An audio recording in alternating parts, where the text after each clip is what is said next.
राजस्थान में ये तीसरी एम्बुलेंस है।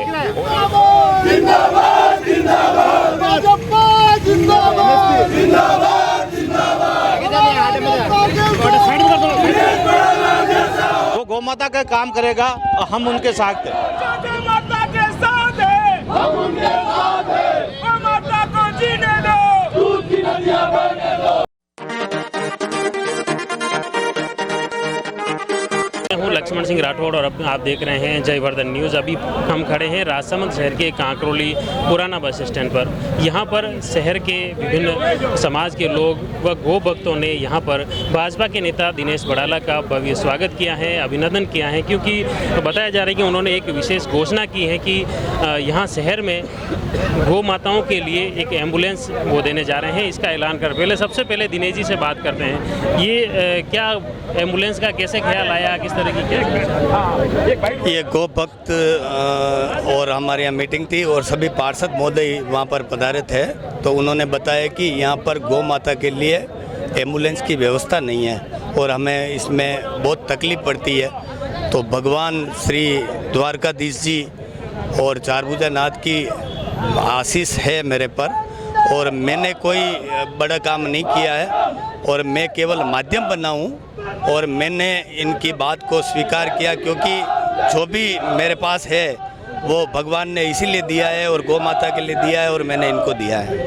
अच्छा, ये क्या समस्या हो रही थी, एम्बुलेंस नहीं थी? सर, जय गौ माता जय गोपाल, लंबे समय से राजसमंद के गौ भक्तों की एम्बुलेंस की मांग थी, क्योंकि जब गौ माता कोई एक्सीडेंट होती तो सियाना से एम्बुलेंस आती थी, यहाँ कोई एम्बुलेंस की व्यवस्था थी नहीं। इसीलिए एक गौ भक्तों के छोटे से आग्रह से दिनेश जी बड़ाला ने अपना बड़ा मन बनाया और अपनी कमाई से और एक गौ माता के लिए जो ये एम्बुलेंस की व्यवस्था की है, इसके लिए आपका बहुत बहुत धन्यवाद, बहुत बहुत आभार।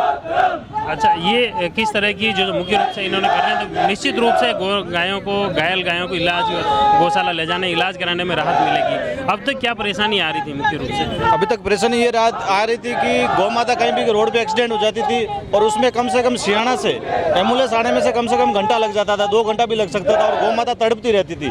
उसका तत्काल जो प्रभाव से इलाज जो है ना, इस एम्बुलेंस के माध्यम से होगा। सियाना गौशाला में एक एम्बुलेंस होने की वजह से वो दूसरी गौ माता को, जैसे आमेर से फ़ोन आ गया तो आमेर चली जाती है एम्बुलेंस को आमेर से राजसमंद आने में टाइम लगता है। तो ये एम्बुलेंस होने से काफ़ी सुविधाएं बढ़ेगी, गौ माता को ज़्यादा एक्सीडेंट होने के बाद ज़्यादा तड़पना नहीं पड़ेगा, फास्ट रहेगा गौ माता को ले जाने के लिए, सियाना ले जाने। क्योंकि आमेर से जब एम्बुलेंस आती है, कांकरोली आती है, तो वहाँ से गौ माता लाती है, फिर सियाना छोड़ती है, सियाना छोड़ने के बाद फिर आएगी एम्बुलेंस।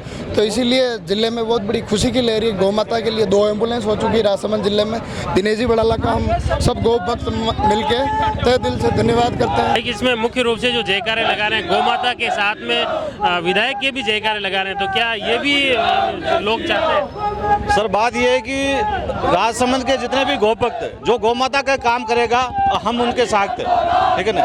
विधायक के जो भी जयकारा लगाते हैं वो एकदम सही है, और जो गौ माता का काम करेगा, जो गौ माता के लिए काम करेगा तन मन धन से, पूरे राजसमंद के गौ भक्त उनके साथ तन मन धन से खड़े रहेंगे।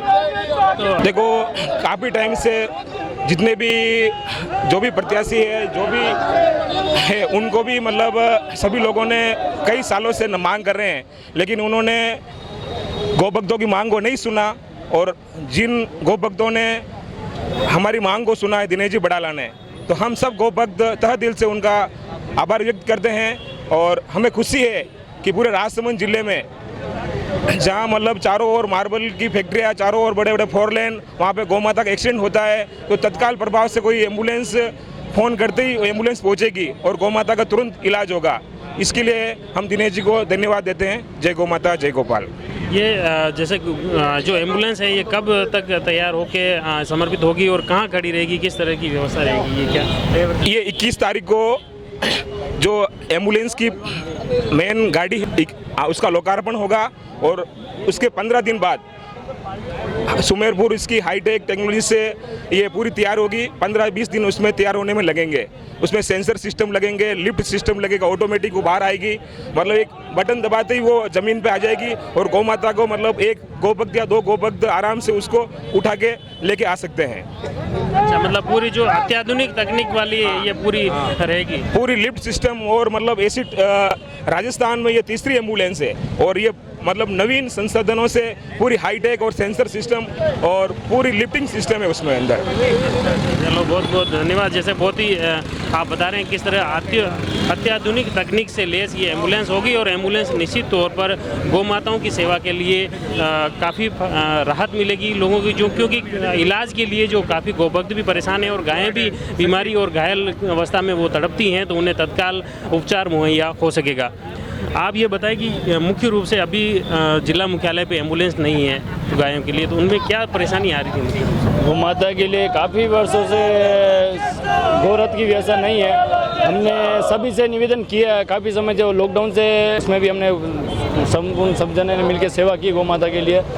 और गौरथ की व्यवस्था तो आप जानते हो, हर वार्ड से हर नगर से कोई ना कोई तो फ़ोन कर ही देगा। गौ माता की ऐसी स्थिति परिस्थिति भी होती है जो हमारे को लाने में बहुत सामना करना पड़ता है। और आज की स्थिति देखते हुए हमने सबको निवेदन किया, लेकिन किसी ने आगे रह के नहीं बोला कि गौ माता के लिए मैं आगे रह के कुछ करता हूँ। लेकिन दिनेश जी भाई साहब से किसी के माध्यम से हमने सूचना पहुँचाई है कि दिनेश जी भाई साहब कोई दावेदारी कर रहे हैं एमएलए की, तो हम तो चाहते हैं कि गौ माता के लिए जो समर्पित होता है हम उनके साथ हैं, और गौ माता के लिए कुछ करेगा वही आगे बढ़ेगा। तो गौ माता की स्थिति आप सब जानते हो, नगर में कितनी परेशानी है। हॉस्पिटल डॉक्टर नहीं, हॉस्पिटल नहीं, मेडिसिन नहीं, और गौ माता के खिलाने के लिए व्यवस्था नहीं। नगर में आप देख लो कम से कम 3000 गौ माता रोजाना घूमती है, और एक्सीडेंट रोजाना 2, 3, 4 केस तो रोजाना हो ही जाता है। तो हम लाने के लिए कहाँ व्यवस्था करें?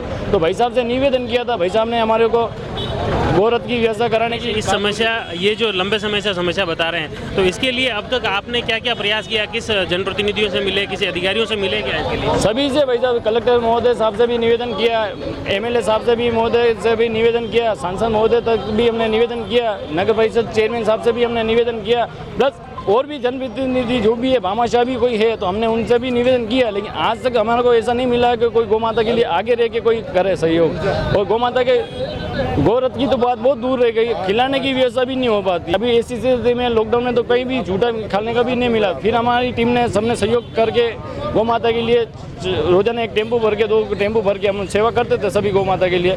तो ऐसे करके संपूर्ण सहयोग किया हमने, गौ माता की व्यवस्था कर रहे हैं हम। एक अभी जयकारे भी लगा रहे हैं कि जो गौ माता के साथ उनको, तो ये क्या राजनीतिक नजरिए से भी इसका कोई बेनिफिट नहीं? राजनीतिक नजरिए तो नहीं देख सकते अपन, हाँ, लेकिन राजनीति में अभी एमएलए की दावेदारी कर रहे हैं भाई साहब। गौ माता के लिए उन्होंने काम किया है। ये एम्बुलेंस की व्यथा लगभग राजसमंद में कई वर्षों से चल रही है, और इसके लिए हमने बहुत प्रयास भी किए, सभी गौ भक्तों ने प्रयास किया। अभी गौ भक्त मतलब मिल के एक पूरे राजसमंद की टीम है, वो सब मिल के ये काम कर रही है। ये जो आपके भक्तजन हैं कहाँ से हैं, कितने लोगों की ये टीम है अभी ये 250-300 के आसपास अपने नगर की है। बाकी आसपास के सभी राजसमंद के सभी तहसील में, सभी तहसीलों से और सभी गौशाला से संपर्क। कोई संगठन बना हुआ है या ऐसे ही? नहीं सारे की है, संस्था के एनजीओ की तरह से हम सेवा करते हैं। वो कोई सेवा देता है तो हम सेवा ले लेते हैं, नहीं देता तो हम हमारे हिसाब से जो भी होता है सेवा हम सहयोग करके करते हैं गौ माता को। हम भी पीड़ित गौ माता की सेवा करते हैं। फिलहाल अभी हमारे पास न तो जमीन है और न कोई व्यवस्था है, बस हमारी जितनी हो सके हम ला के उसका ट्रीटमेंट करवा सकते हैं उसके गौ माता के लिए। तो अब रथ नहीं है तो रथ तो भाई साहब की ओर से सहयोग करवा दिया, ना ही राजनीति से इसको हम देख के चल रहे हैं। अभी मुख्य रूप से जैसे शहर में देखा जाता है गायों के लिए यहाँ डॉक्टर भी नहीं है, तो ऐसी कंडीशन में कहाँ इलाज करवाते हैं, क्या करते हो? भाई साहब गौ सेवा हॉस्पिटल में कोई व्यवस्था नहीं है, फिर भी हम 1-2 डॉक्टर ऐसा रख रखे हमारे, जो हम उसको सहयोग दे के उनको जितना उसको ट्रीटमेंट करवाते हैं गौ माता, क्योंकि हमने हमारी माँ को तो हम पीड़ित नहीं देख सकते हैं। हम चाहते हैं कि जो गौ माता जैसी भी स्थिति में हम उसका ट्रीटमेंट करवाएं, चाहे किसी भी एरिया में, किसी भी जगह, किसी भी नगर में हो, तो हमारा एक फर्ज है, हमारा धर्म है कि हम उस गौ माता की पहले सेवा करें। चलो बहुत बहुत धन्यवाद। ये युवा है, मुख्य रूप से जो राजसमंद शहर में लंबे समय से पशु चिकित्सकों की कमी है और यहाँ पर एम्बुलेंस के अभाव में कई गौ माताएँ घायल जो दम तोड़ देती थी और उन्हें तत्काल वहाँ पशु चिकित्सालय ले जाने में दिक्कत आ रही थी। ऐसे में अब जिला मुख्यालय राजसमंद में भाजपा के नेता दिनेश जी बड़ाला द्वारा एक गो एम्बुलेंस देने की घोषणा की है और 21 जून को वो तैयार होकर उसका लोकार्पण किया जाएगा। बताया जा रहा है कि राजस्थान की ये तीसरी गो एम्बुलेंस होगी जो अत्याधुनिक तकनीक से लैस है और वो आसानी से ज़मीन पर लेटी गाय बीमार जो गौ माता हैं उसको आसानी से लिफ्ट करके उस एम्बुलेंस में एक दो जो गोभक्त होंगे वो आसानी से उसमें रख सकेंगे और आसानी से पशु चिकित्सालय या गौशाला पहुंचा सकेंगे और वहां पर उसका ट्रीटमेंट हो सकेगा। आप जुड़े रहिए जयवर्धन न्यूज़ के साथ। धन्यवाद।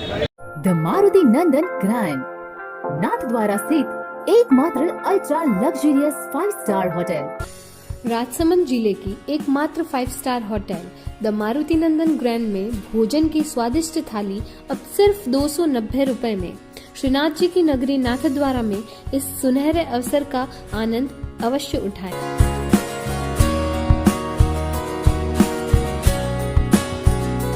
मारुति नंदन ग्रैंड, थिंक नाथद्वारा, थिंक नंदन ग्रैंड।